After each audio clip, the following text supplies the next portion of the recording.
పండగలే.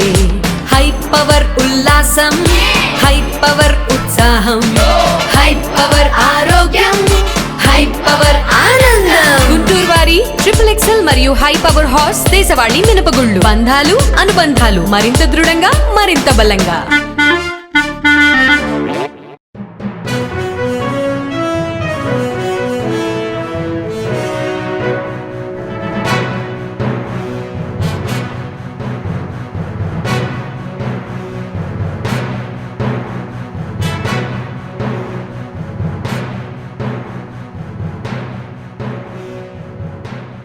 Welcome to NXT G news. నాటి వార్తా విశేషాలు. 2047 నాటికి రాష్ట్రాన్ని $2.4 ట్రిలియన్ ఆర్థిక వ్యవస్థగా మార్చడమే లక్ష్యమని ముఖ్యమంత్రి చంద్రబాబు పునరుద్ఘాటించారు. ప్రస్తుతం 2.68 లక్షలుగా ఉన్న తలసరి ఆదాయం అప్పటికి 58.14 లక్షలకు అవుతుందని తెలిపారు. సచివాలయంలో ఏర్పాటు చేసిన మీడియా సమావేశంలో రాష్ట్ర వృద్ధి రేటుపై ప్రెజెంటేషన్ ఇచ్చారు. గత ప్రభుత్వ హయాంలో అమరావతిని భ్రష్టు పట్టించారని ముఖ్యమంత్రి చంద్రబాబు తెలిపారు. గత 5 ఏళ్లలో ఎవరికి స్వేచ్ఛ లేకుండా చేశారని, పారిశ్రామికవేత్తలు రాష్ట్రం వదిలి పారిపోయేలా చేశారని చంద్రబాబు విమర్శించారు. ఆంధ్రప్రదేశ్ కి పోలవరం జీవనాడి. గత ప్రభుత్వ హయాంలో పోలవరాన్ని గోదావరిలో కలిపారని ఆరోపించారు. సంపద సృష్టిస్తాం, ప్రజల ఆదాయం పెంచుతామని తెలిపారు. పదే మీటింగుల్లో మాట్లాడినప్పుడు కొన్ని విషయాలు చెప్పాను. అందులో నేను ప్రధానంగా చెప్పింది ఆర్థిక వ్యవస్థ చిన్నాభిన్నమైంది. వ్యవస్థలన్నీ కూడా పూర్తిగా విధ్వంసానికి గురైనాయి. ఒక పక్క అమరావతి, పోలవరం, అమరావతిని 3 రాజధానులని 3 ముక్కలాటాడి ఫైనల్గా ఏది లేకుండా అమరావతిని సర్వనాశనం చేశారు, భ్రష్టు పట్టించారు. పోలవరం ఆంధ్రప్రదేశ్కి ఒక లైఫ్ లైన్, జీవనాడి. అలాంటి అమరావతి పూర్తిగా అంటే పోలవరాన్ని గోదావరిలో కలిపేశారు. ఎవరికి అంతుబట్టినటువంటి విషాదం అది. ఈ విధంగా ఒక్కోటి కాకుండా ఎవ్వరికి ఫ్రీడమ్ లేకుండా రాష్ట్రానికి రావాలన్నా ఈ రాష్ట్రంలో పుట్టిన వాళ్ళు భయపడే పరిస్థితికి వచ్చారు. ఈ రాష్ట్రంలో పుట్టి ఇక్కడ ఇండస్ట్రీ పెట్టాలి అని పెట్టిన వాళ్ళు వేరే రాష్ట్రాలకు పారిపోయే పరిస్థితికి వచ్చి తరిమేసే పరిస్థితికి వచ్చారు. ఇలాంటి సోమని సంఘటనలు అవన్నీ పోవడం లేదు. ప్రజలకు ఒక్కసారి గుర్తు చేస్తున్నా. అయితే నేను ఆ రోజు చెప్పింది అప్పటికే 14 సంవత్సరాల అనుభవం ఉంది, చేసినటువంటి చరిత్ర ఉంది, ప్రూఫ్ ఆఫ్ కాన్సెప్ట్ కూడా ఉంది. ఒక ఐటీ ఒక ప్రూఫ్ ఆఫ్ కాన్సెప్ట్. 95లో ప్రారంభించిన ఐటీ ఈరోజు ప్రపంచంలో highest per capita income Telugu వారికి వచ్చే పరిస్థితికి వచ్చింది. హైదరాబాద్ నగరం ఇండియాలో నెంబర్ 1గా తయారై తెలంగాణ రాష్ట్రానికి హైయెస్ట్ పర్ క్యాపిటల్ ఇన్కమ్ చేకూర్చే పరిస్థితికి వచ్చింది. ఇలాంటివి కోకొల్లలు. ఆ అనుభవంతో నేను ఆ రోజు ప్రజలకు ఒకటి చెప్పాను, సంపద సృష్టిస్తాం, ఆదాయాన్ని పెంచుతాం. ఏదైతే సంపద సృష్టించాలంటే అభివృద్ధి జరగాలి, అభివృద్ధి వల్ల సంపద వస్తుంది. ఆయన రాష్ట్రానికి మంత్రి అయినప్పటికీ సామాన్య రైతుల పొలం పనులు చేస్తూ ఉంటారు. పశ్చిమ గోదావరి జిల్లా పాలకొల్లు ఎమ్మెల్యే రాష్ట్ర జలవనరుల శాఖ మంత్రి నిమ్మల రామానాయుడికి కనుమ పండుగ నాడు కొంత తీరిక సమయం దొరికింది. దీంతో ఉదయాన్నే సొంతూరు ఆకర్తి పాలెంలో ఉన్న పొలానికి వెళ్లి వరికి మందు పిచికారీ చేశారు. మొదటి నుంచి ఆయనకు పొలం పనులంటే ఇష్టం. కళాశాల అధ్యాపకునిగా పనిచేస్తున్నప్పుడు వ్యవసాయం చేసి వరిలో ఎకరానికి 55 నుంచి 60 బస్తాల దిగుబడి తీశారు. తీరిక సమయంలో పొలం వెళ్లి పనిచేయడం నిజమైన సంతృప్తినిస్తుందని మంత్రి తెలిపారు. సంక్రాంతి అంటే హరిదాసు కీర్తనలు, గంగిరెద్దుల సన్నాయిలు, బొమ్మల కొలువులు, కమ్మనైన పిండి వంటలు, పల్లె వాతావరణం, వీటన్నిటితో పాటుగా అత్యంత ముఖ్యమైనటువంటిది రైతు. ఆ రైతు పంటలను పండించి ఆ సంక్రాంతి కల్లా మరి ఆ ఇంటి దగ్గర ధాన్యం రాసులతో కలకల్లాడేటువంటి పరిస్థితి మనందరం కూడా పల్లెల్లో చూస్తూ ఉంటాం. అటువంటి సంక్రాంతి పర్వదినాన మరి నా సొంత పొలంలో మా సొంత మనుషులతో కలిసి ఆ పంట పొలాలలో పనిచేయడం నాకు చాలా సంతోషాన్ని, చాలా తృప్తినిచ్చింది. బాలీవుడ్ నటుడు సైఫ్ అలీ ఖాన్ పై దాడి జరిగింది. ఓ గుర్తు తెలియని వ్యక్తి నటుడి ఇంట్లోకి చొరబడి కత్తితో దాడి చేశాడు. ఈ ఘటనలో సైఫ్ గాయపడగా కుటుంబ సభ్యులు వెంటనే ఆసుపత్రికి తరలించారు. ప్రస్తుతం అతడు ముంబైలోని లీలావతి ఆసుపత్రిలో చికిత్స పొందుతున్నాడు. గురువారం తెల్లవారుజామున 2:30 ఈ ఘటన చోటు చేసుకుంది. సైఫ్ అతడి కుటుంబ సభ్యులు నిద్రలో ఉండగా ఇంట్లోకి చొరబడిన దుండగుడు దొంగతనానికి యత్నించాడు. అతన్ని గమనించిన నటుడు అడ్డుకునేందుకు ప్రయత్నించగా దాడి చేసి పరారైనట్లు తెలుస్తోంది. సమాచారం అందుకున్న పోలీసులు వెంటనే అక్కడకు చేరుకుని దర్యాప్తు చేపట్టారు. దుండగుడిని పట్టుకునేందుకు పలు బృందాలను ఏర్పాటు చేశారు. దొంగతో జరిగిన ఘర్షణతో నటుడికి 6 చోట్ల కత్తి గాయాలు అయ్యాయి. 2 చోట్ల లోతు గాయమైనట్లు వైద్యులు తెలిపారు.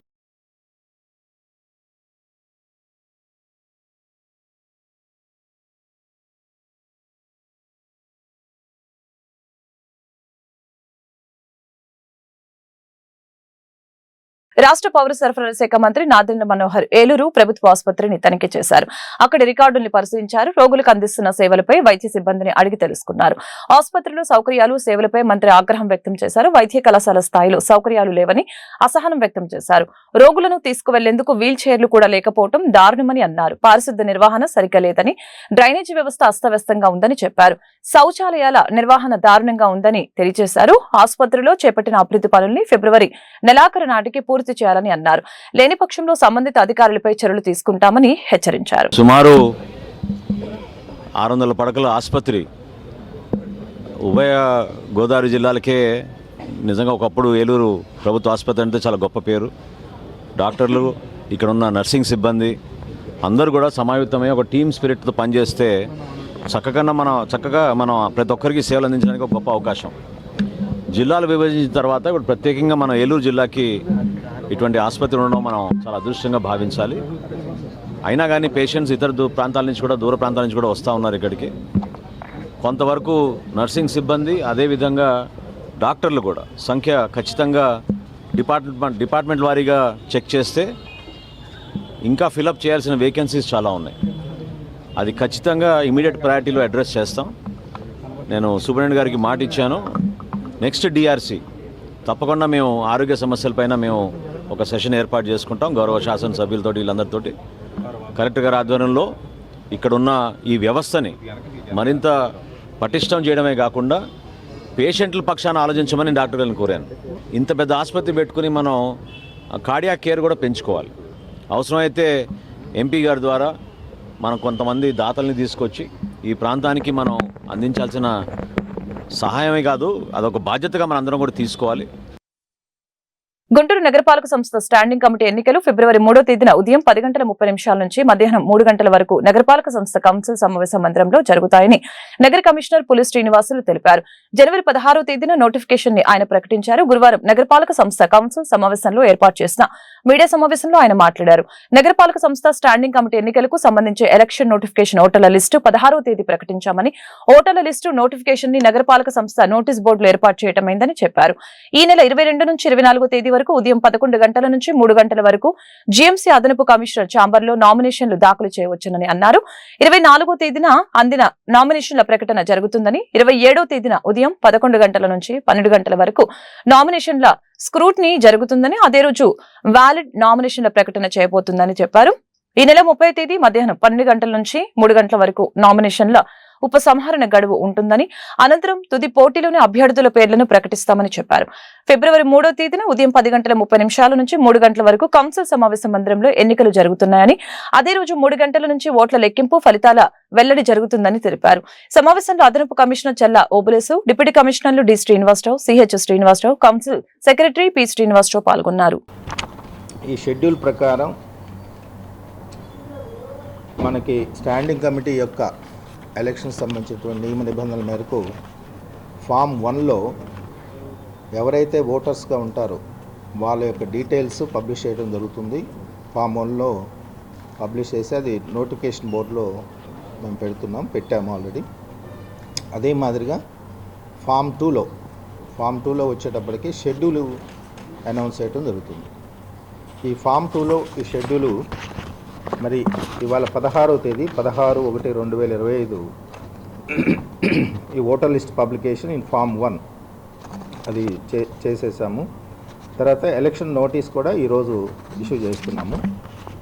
తర్వాత ఈ నామినేషన్స్కి సంబంధించి 22/1/2025 నుంచి 24/1/2025 అంటే 3 డేస్ 22, 23, 24 11 గంటల నుంచి 3 గంటల మధ్యలో నామినేషన్స్ రిసీవ్ చేసుకోవడం జరుగుతుంది. తర్వాత దీనికి ముఖ్యంగా ఈ నామినేషన్స్ ప్రాసెస్ కానీ ఎలక్షన్ ప్రాసెస్ అంతా కూడా మాకు ఉన్నటువంటి ఆ ప్రొవిజన్ ప్రకారం కమిషనర్ కానీ లేదా కమిషనర్ ద్వారా ఆథరైజ్ చేయబడినటువంటి అధికారి కానీ కండక్ట్ చేయొచ్చు. దానిలో భాగంగా మా అడిషనల్ కమిషనర్ గారు జిఎంసి చెల్లా ఓబులేష్ గారిని వారిని నామినేట్ చేశాము. వారి యొక్క ఆధ్వర్యంలో ఈ ఎలక్షన్ జరుగుతుంది. తర్వాత date of publication of the list of nominations మీకు తెలిసి 24వ తేదీ వరకు మనం నామినేషన్స్ తీసుకుంటున్నాము. 24వ తేదీ నామినేషన్స్ కూడా లిస్టు పబ్లికేషన్ చేయటం జరుగుతుంది. తర్వాత నామినేషన్స్ స్క్రూటినీ అనేది 27/1/2025 11 గంటల నుంచి 12 గంటలు మధ్యలో ఉదయం స్క్రూటినీ జరుగుతుంది. తర్వాత వ్యాలిడ్ నామినేషన్స్ 27/1/2025 అంటే నామినేషన్ స్క్రూటినీ అయిన తర్వాత ఎమ్మటే వ్యాలిడ్ నామినేషన్స్ కూడా పబ్లిష్ చేయడం జరుగుతుంది. తర్వాత విత్డ్రాయల్కి మాత్రం 30/1/2025 12 గంటల నుంచి 3 గంటల వరకు టైం ఇవ్వటం జరిగింది యాజ్ పర్ షెడ్యూల్. తర్వాత list of contesting candidates 30/1/2025 publish చేస్తాము. Date and time of poll 3/2/2025. Guntur mayor versus commissioner episode రాజకీయంగా కాకపుట్టిస్తోంది. వాయిదా పడిన కౌన్సిల్ సమావేశం తిరిగి నిర్వహించాలని నగర మేయర్ పట్టుపట్టారు. ఈ నేపథ్యంలో గుంటూరు నగరంలోని ఓ హోటల్లో గురువారం వైసీపీ కార్పొరేటర్లు, డిప్యూటీ మేయర్, నగర మేయర్ సమావేశమై తమ యాక్షన్ ప్లాన్ మీడియాకు వెల్లడించారు. ఈ సందర్భంగా కావటి మనోహర్ నాయుడు మాట్లాడారు. గుంటూరు నగర కమిషనర్ పులు శ్రీనివాసులు దురుసుగా వ్యవహరించిన తీరే కౌన్సిల్ సమావేశంలో జరిగిన విపరీత పరిణామాలకు, అనేక అపార్థాలకు కారణమయ్యాయని చెప్పారు. 32 సంవత్సరాల అనుభవం ఉందని చెప్పుకునే అధికారి సభకు మేము రావాల్సిన అవసరం లేదని ఖరాఖండిగా చెప్పారని గుర్తు చేశారు. అయినా కోట్లాది రూపాయల అభివృద్ధి పనులు కౌన్సిల్లో చర్చించాల్సిన ప్రజా సమస్యల నేపథ్యంలో వాయిదా పడిన కౌన్సిల్ సమావేశానికి తిరిగి రావాలని కమిషనర్ను స్వయంగా తాము ఆహ్వానించిన తమ కార్యాలయ సిబ్బంది ద్వారా కబురు చేసినా రాలేదని గుర్తు చేశారు. వాయిదా పడిన సమావేశాన్ని తిరిగి నిర్వహించాలని 7వ తారీఖున నగర కమిషనర్ కి లిఖిత పూర్వకంగా లెటర్ రాయటం జరిగిందని చెప్పారు. 1950 మున్సిపల్ యాక్ట్ ప్రకారం కౌన్సిల్ సమావేశం నిర్వహించే హక్కు మేయర్కే ఉందని చెప్పారు. ఈ చట్టాలను ఉదాహరిస్తూ ఈ నెల 17వ తేదీన కౌన్సిల్ సమావేశం నిర్వహించాలని కమిషనర్ కి సమాచారం ఇస్తే ఇంతవరకు ఆన్సర్ లేదని చెప్పారు. గుంటూరు నగరపాలక సంస్థ నిర్వహించే సంక్రాంతి సంబరాలకు సంబంధించిన ఆహ్వాన పత్రికలో తన పేరు లేదని, ప్రథమ పౌరుడిగా ఎక్కడ ప్రోటోకాల్ పాటించలేదని ఆరోపించారు. ఏదేమైనా శుక్రవారం 10:30 గుంటూరు నగరపాలక సంస్థ కార్యాలయానికి కార్పొరేటర్లతో కలిసి వస్తామని ప్రకటించారు. నగర కమిషనర్ కౌన్సిల్ సమావేశం నిర్వహించి సభ్యులు అడిగిన ప్రశ్నలకు సమాధానం చెప్పాల్సిందేనని స్పష్టం చేశారు. లేని పక్షంలో రానున్న కాలంలో కమిషనర్ ప్రతి అంశానికి సంబంధించి ఖచ్చితంగా సమాధానం చెప్పాల్సి వస్తుందని చెప్పారు. సభ్యులు లేవనెత్తినటువంటి క్వశ్చన్కి సమాధానం చెప్పవలసినటువంటి బాధ్యతగా ఉండి అర్ధాంతరంగా ఎక్కడైతే సమాధానం చెప్పవలసి వస్తుంది, ఎక్కడైతే తన తప్పిదాలు బయటపడతాయనేటువంటి ఉద్దేశంతో ఒక గొడవని ఆసరా చేసుకొని అది గొడవ అని చెప్పేసి మీడియాని, ప్రజల్ని నమ్మించే విధంగా ఆ రోజు కమిషనర్ అర్ధాంతరంగా సభ నుంచి బయటికి వెళ్ళిపోవటం కూడా జరిగింది. కనీసం మేయర్కి సమాచారం కూడా ఇవ్వకుండా. మీ అందరికి కూడా తెలుసు, ఒక శాసనసభలోనో, ఒక పార్లమెంట్లోనో, లేకపోతే ఒక రాజ్యసభ, ఒక శాసన మండలిలో ఏదన్నా సభ్యుడు మరొక సభ్యుడిపై అన్పార్లమెంటరీ లాంగ్వేజ్ మాట్లాడితే, లేకపోతే ఏదైనా అధికారిపై అన్పార్లమెంటరీ లాంగ్వేజ్ మాట్లాడితే అక్కడ ఉన్నటువంటి చైర్లో ఎవరైతే కూర్చున్నారో ఆ కూర్చున్నటువంటి చైర్పర్సన్కి ఆ సభ్యుడు అవ్వచ్చు, ఆ అధికారి అవ్వచ్చు, ఇంటిమేషన్ ఇవ్వాల్సినటువంటి బాధ్యత ఆ సభ్యుడికి అధికారికి ఉంటుంది. కానీ ఒక సభ్యుడు అన్నాడు అని చెప్పేసి సాకుగా చూపించి అసందర్భమైనటువంటి సందర్భములో సందర్భము లేకుండా కమిషనర్ గారు ఆ రోజు సభని వాకౌట్ చేస్తూ కనీసం నాకు సమాచారం అందించకుండా మరి అర్ధాంతరంగా సభని వదిలిపెట్టి ఆయన అర్ధాంతరంగా బయటికి వెళ్ళిపోవడం జరిగింది దురుసుగా వ్యవహరిస్తూ. దాని తర్వాత కమిషనర్కి నేను 2 పర్యాయాలు నేను ఫోన్ ద్వారా ఆయన రిక్వెస్ట్ చేయాలని చెప్పేసి ఆయన్ని ఫోన్ చేయటం కూడా జరిగింది. ఆయన ఫోన్కి అయితే రెస్పాండ్ అవ్వలేదు. తర్వాత నా కార్యాలయం అధికారిని పంపించి నేను రండి సమాచారం కొనసాగిద్దాం, కొన్ని కోట్ల రూపాయల అభివృద్ధి కార్యక్రమాలకు సంబంధించినటువంటి ప్రతిపాదనలు ఉన్నాయి, ప్రియాంబుల్స్ ఉన్నాయి, కొన్ని సమస్యల మీద చర్చించవలసిన అవసరం ఉంది, మీరు సమావేశానికి రండి అని చెప్పేసి కమిషనర్ గారికి మా కార్యాలయ అధికారి ద్వారా నేను సమాచారం పంపిస్తే ఒక అధికారి అయ్యుండి 32 సంవత్సరాల అనుభవం ఉందని చెప్పేసి నాకు పదే పదే చెబుతున్నటువంటి వ్యక్తి, పబ్లిక్ సర్వెంట్గా ఉన్నటువంటి వ్యక్తి, కనీసం సభలో ఒక సభ్యుడు అన్న మాటని ఆసరా చేసుకొని మరి బయటికి వెళ్ళిపోతూ సభకు మేము రావాల్సిన అవసరం లేదు అని చెప్పేసి ఆ రోజు మాట్లాడినటువంటి గుంటూరు నగర కమిషనర్ పులి శ్రీనివాసులు సూపర్ పవర్ గా వ్యవహరిస్తున్నారని అంబటి రాంబాబు మండిపడ్డారు. What is this commissioner? Mayor ఈ సుప్రీం అంటూ ధ్వజమెత్తారు. కమిషనర్ కొనసాగిస్తున్న చట్ట వ్యతిరేక విధానాలు, అవినీతి పందాన్ని ప్రజలకి తెలియజేస్తామని అన్నారు.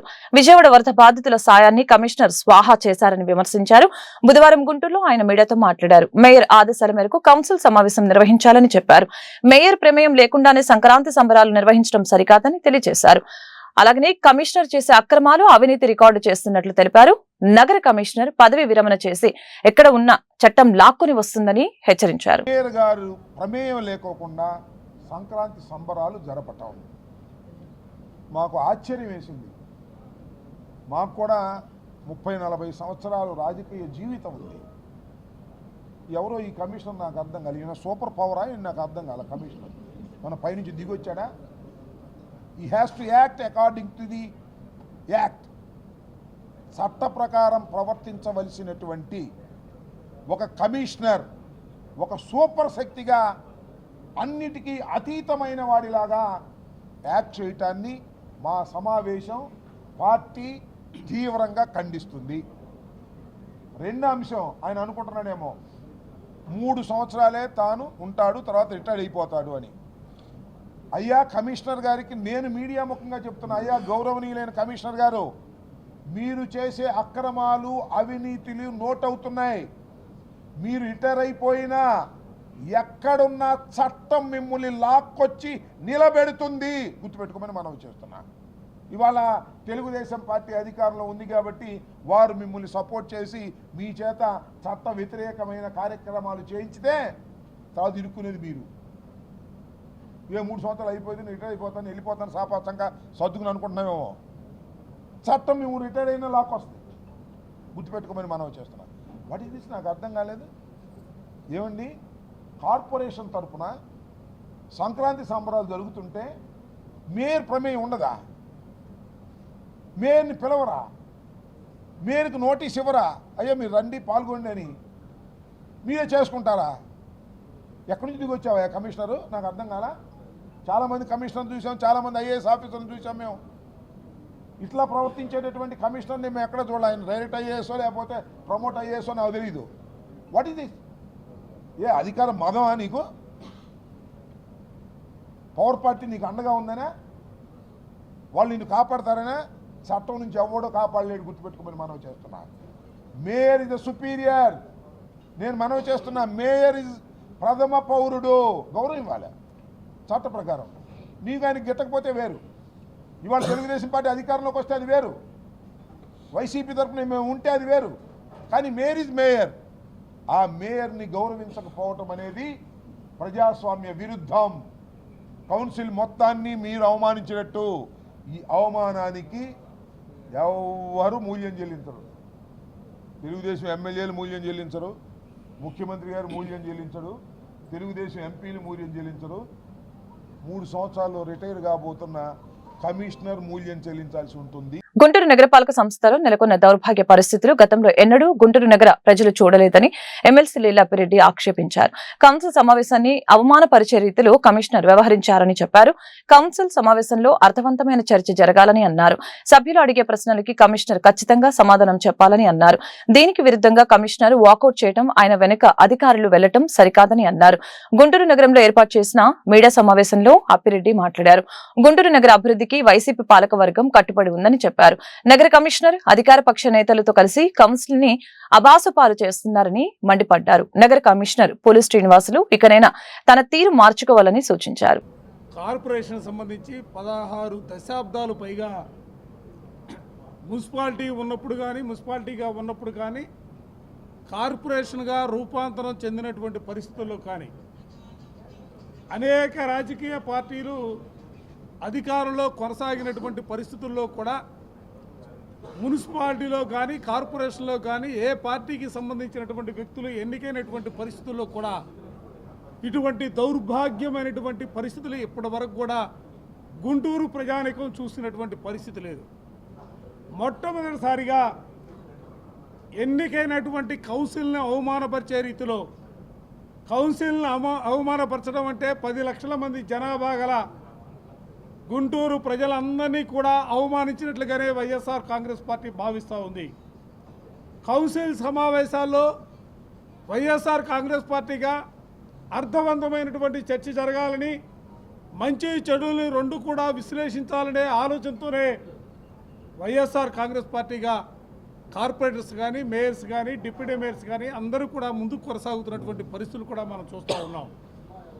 ప్రశ్న అడిగితే ప్రశ్నకు జవాబు చెప్పలేనటువంటి పరిస్థితుల్లో చరిత్రలో ఎప్పుడూ లేని విధంగా కమిషనర్ వాకౌట్ చేయటం, అధికారులు ఆయనతో పాటుగా నడిచి వెళ్ళటం అనేది చాలా తీవ్రమైనటువంటి కార్యక్రమంగా అందరూ కూడా భావిస్తున్నటువంటి పరిస్థితులు. అందుకనే ఈరోజు వైఎస్ఆర్ కాంగ్రెస్ పార్టీ యావత్తు కూడా కౌన్సిల్లో మా కార్పొరేట్లు కానీ, మేయర్ కానీ, ఎందుకంటే గుంటూరు నగరాన్ని అభివృద్ధి పథంలో తీసుకెళ్లాలనే ఆలోచనతో సంపూర్ణమైనటువంటి మెజార్టీ ఉన్నప్పటికి కూడా కేవలం మొండి వైఖరితోనో అభివృద్ధి కార్యక్రమాలను అడ్డుకోవాలనే ఆలోచన ఏమాత్రం కూడా చేయకుండా గుంటూరు నగరం అభివృద్ధి చెందాలా, అవసరమైతే వాళ్ళు చేసినటువంటి ప్రతి ప్రతిపాదనలు కూడా అడ్డుకోగలిగినటువంటి శక్తి ఉంది సంఖ్యాపరంగా. కానీ ఎక్కడా కూడా ఆలోచన చేయకుండా గుంటూరు నగరం అభివృద్ధి చెందాలనే ఆలోచనతో ఇవాళ ముందుకు సాగుతున్నటువంటి పరిస్థితుల్లో కమిషనర్ గారు బయటకు కనబడతా ఉన్నాడు. కమిషన్ వెనకాల ఇవాళ అధికార పార్టీకి సంబంధించినటువంటి అనేక మంది నాయకులు కుట్ర చేసి కౌన్సిల్ని అబాసుపాలు చేయాలనే ఆలోచనతో వాళ్ళు చేస్తున్నటువంటి ప్రయత్నాల్ని తిప్పికొట్టే ప్రక్రియలో ఇవాళ కార్పొరేటర్స్తో వైఎస్ఆర్ కాంగ్రెస్ పార్టీ సమావేశమైంది.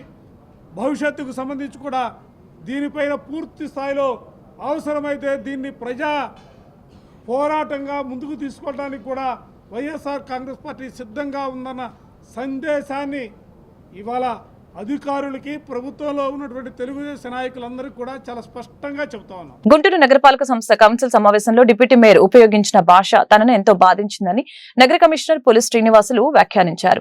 సమావేశంలో తనకు జరిగిన అవమానం విషయంలో మేయర్ మౌనం వహించారని ఆక్షేపించారు. కౌన్సిల్ సమావేశ సమయాన్ని కావాలని కొందరు వృధా చేశారని ఆరోపించారు. మేయర్ కి కూడా తన సైగల్ ద్వారా ఆ సభ్యులను ప్రోత్సహించారని చెప్పారు. మీడియా ప్రతినిధులు అడిగిన ప్రశ్నలకి నగర కమిషనర్ పై విధంగా స్పందించారు. ఎన్టీఆర్ క్రీడా ప్రాంగణం ఆధ్వర్యంలో సంక్రాంతి సంబరాలు జరిగాయని చెప్పారు. మేయర్కు ఇవ్వాల్సిన ప్రోటోకాల్ విషయంలో ఎక్కడా పొరపాటు జరగలేదని అన్నారు. కౌన్సిల్ సమావేశం ఎప్పుడు నిర్వహించేది త్వరలోనే ప్రకటిస్తామని అన్నారు. చేస్తున్నానండి, వాళ్ళు టార్గెట్ చేస్తున్నారా, టార్గెట్ చేయట్లేదనేది వాళ్ళకి తెలుసు. నేను యాజ్ ఆఫీసర్, కార్పొరేషన్ కమిషనర్గా నా రోల్ ఏంటి, నా లిమిటేషన్స్ ఏంటి, దీనికి మాత్రమే నేను లోబడి ఉంటాను. వాళ్ళు బయట మరి అలాంటప్పుడు నేను 3 సార్లు మాట్లాడాను కదా ఎంతోటి, మరి ఎందుకు రెస్పాండ్ కాలేదండి? అంటే ఎన్ని మాట్లాడినా, బూతులు తిడుతున్నా, ఆత్మాభిమానం దెబ్బతినే మాటలు మాట్లాడుతున్నా కూడా కూర్చొని ఉండాలి అంతే, చేతులు కట్టుకొని. ఒక్క మాట మీరు కూర్చోండి, ఇది కరెక్ట్ కాదు, లేకపోతే ఏదైనా ఉంటే నేనేం చెప్తున్నాను, ఇప్పుడు వాళ్ళు అడిగిన ఒక క్వశ్చన్కి గత కౌన్సిల్లో చాలా కౌన్సిల్ మీటింగ్స్లో అసలు రిప్లైయే పెట్టలా. మీరు తెలుసుకోవాల్సినది, అసలు రిప్లైయే పెట్టలా. ఆ క్వశ్చన్కి అసలు ఇది రిప్లై ఇవ్వం అని గత కౌన్సిల్స్ డెసిషన్స్ తీసుకొని మరి రిప్లైయే పెట్టలేదు. కానీ మేము అలా చేయలేదు కదా. మా వాళ్ళు వచ్చి నా దృష్టి తీసుకొచ్చారు, సార్ గతంలో కూడా ఇలా అడిగారు, కానీ అప్పుడున్న వాళ్ళు మేయర్ గారు వీళ్ళు కలిసి అసలు రిప్లై పెట్టొద్దన్నారు. కానీ నేను పెట్టాను కదా, రిప్లై పెట్టాను కదా. మాకు వేరే ఉద్దేశాలు ఉంటే అసలు రిప్లై పెట్టకుండా ఉండేవాళ్ళం కదా. నేను వాళ్ళకి ఒకటే చెప్పా, రిప్లై పెట్టకపోవడానికి ఇందులో ఏముంది, మనం హైడ్ చేయాల్సిన విషయాలు ఏమైనా ఉన్నాయా? ఎందుకున్నాయి? లేవు కదా. లేనప్పుడు మనం పెట్టడంలో ఏముంది, ధర్మం కదా. పెట్టించా, నేను ఇన్ రైటింగ్ పెట్టించాను. మళ్ళీ నేను 3 times వాళ్ళు మాట్లాడేటప్పుడు కూడా 3 times అప్పీల్ చేశాను. మీకు ఏ ఫార్మేట్లో కావాలి, ఏ షేప్లో కావాలి, ఆ ఇన్ఫర్మేషన్ ఇవ్వడానికి మేము సిద్ధంగా ఉన్నామని కూడా చెప్పాను. ఇంత చెప్పినా కూడా ఇంకా దాన్ని వక్రీకరించి వేరే విధంగా మాట్లాడుతూ ఉంటే ఏం చెప్పాలి? గుంటూరు తూర్పు నియోజకవర్గం పరిధిలో ఉన్న ప్రభుత్వ ఆస్తుల్ని కాపాడుకుంటామని తూర్పు ఎమ్మెల్యే మహమ్మద్ నజీర్ అహ్మద్ తెలిపారు. ఇందులో భాగంగా 12వ డివిజన్ కోడిగుడ్డు సత్రంలో సాంఘిక సంక్షేమ శాఖ ఆధ్వర్యంలో బాలుర వసతి గృహాన్ని నిర్దేశిత సమయంలో పూర్తి చేస్తామని తెలిపారు. గత వైసీపీ పాలనలో ఈ వసతి గృహం పునర్నిర్మాణం నిర్లక్ష్యానికి గురవుతుందని ఆరోపించారు. గురువారం పునర్నిర్మాణంలో ఉన్న సాంఘిక సంక్షేమ బాలుర వసతి గృహాన్ని ఎమ్మెల్యే నజీర్ అహ్మద్ పరిశీలించారు. అనంతరం ఆయన మీడియాతో మాట్లాడారు. కూటమి ప్రభుత్వం విద్యారంగ అభివృద్ధికి కట్టుబడి ఉందని వివరించారు. బాలుర వసతి గృహాల్లో మెరుగైన మౌలిక సదుపాయాలు కల్పిస్తామని తెలిపారు.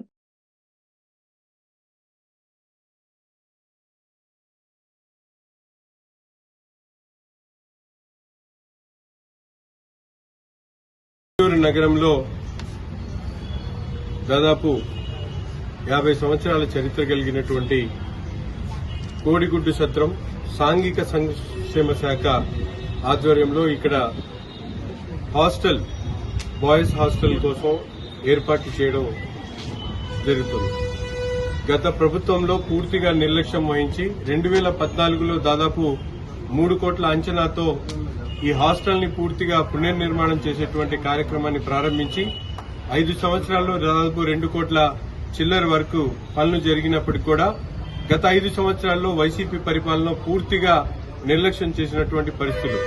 ఈరోజు సాంఘిక సంక్షేమ హాస్టళ్లు ప్రైవేట్ భవనాల్లో దాదాపు 4 లక్షల రూపాయల ఖర్చుతో నడుస్తున్నటువంటి పరిస్థితులు గమనించి కూటమి ప్రభుత్వం ఏర్పడిన తర్వాత దీని మీద పూర్తిగా డిపిఆర్ ని రెడీ చేసి గౌరవ ముఖ్యమంత్రి గారికి దృష్టికి తీసుకుని వెళ్లడం, అలాగే సాంఘిక సంక్షేమ శాఖ మంత్రి వారికి ఈ విషయాన్ని తెలియజేయడంతో వెంటనే స్పందించి కూటమి ప్రభుత్వం పేద బడుగు బలహీన వర్గాల ప్రజలకు ఉన్నతమైనటువంటి చదువును అందించాలనే ఒక ఆలోచనతో సదృదయంతో ముందుకొచ్చి ఈరోజు పెండింగ్ లో ఉన్నటువంటి పనులను పూర్తి చేసేటువంటి కార్యక్రమాన్ని ప్రారంభించి దాదాపు పూర్తి చేయడం జరుగుతా ఉంది. 2014లో దాదాపు 3 కోట్ల అంచనాతో ఏర్పాటు చేసినటువంటి కార్యక్రమాన్ని గత తెలుగుదేశం పార్టీ హయాంలో దాదాపు 70% పనులు పూర్తయితే ఈరోజు తిరిగి తెలుగుదేశం కూటమి ప్రభుత్వం ఏర్పడ్డ తర్వాత చంద్రబాబు నాయుడు గారి నాయకత్వంలో ఈ సాంఘిక సంక్షేమ హాస్టల్ ను పూర్తిగా అభివృద్ది చేసి దాదాపు 18 డార్మిటరీస్ తో 400 మంది పిల్లలు ఉండేటట్టు డైనింగ్ హాల్, అలాగే వాష్రూమ్స్ తో పాటు ఒక సువిశాలమైనటువంటి స్థలంలో అలాగే గ్రంథాలయాన్ని కూడా ఏర్పాటు చేసేటువంటి కార్యక్రమాన్ని తీసుకోవడం జరిగింది. పూర్తయినటువంటి వెంటనే గౌరవ ముఖ్యమంత్రి గారి చేతుల మీదుగా ఈ హాస్టల్ ను ఓపెన్ చేసుకునేటువంటి కార్యక్రమాన్ని తీసుకుంటాం. తప్పకుండా గుంటూరు తూర్పు నియోజకవర్గంలో ప్రభుత్వ ఆస్తుల్ని కాపాడడం, ప్రజలకు అవసరమైనటువంటి కార్యక్రమాలు చేయాల్సినటువంటి ఆలోచనతో ముందుకు సాగుతా ఉన్నాం. తప్పకుండా గుంటూరు తూర్పు నియోజకవర్గ ప్రజలందరూ కూడా ఎటువంటి ఇబ్బందులున్నా కష్టాలున్నా తప్పకుండా నేను ఒక శాసనసభ్యుడిగా నాతో పాటు క్షేత్రస్థాయిలో కూటమి నాయకత్వం అందరూ కూడా ప్రజా సంక్షేమం కోసం ప్రజల ఆలోచనకు తగ్గట్టుగా పనిచేయడానికి సిద్ధంగా ఉన్నానని తెలియజేస్తూ ఈ కార్యక్రమాన్ని ముందుకు నడిపించినటువంటి గౌరవ కలెక్టర్ గారి ఈ వార్తలు ఇంతటితో సమాప్తం. మరొక బులెటిన్ లో మళ్ళీ కలుద్దాం. నమస్కారం.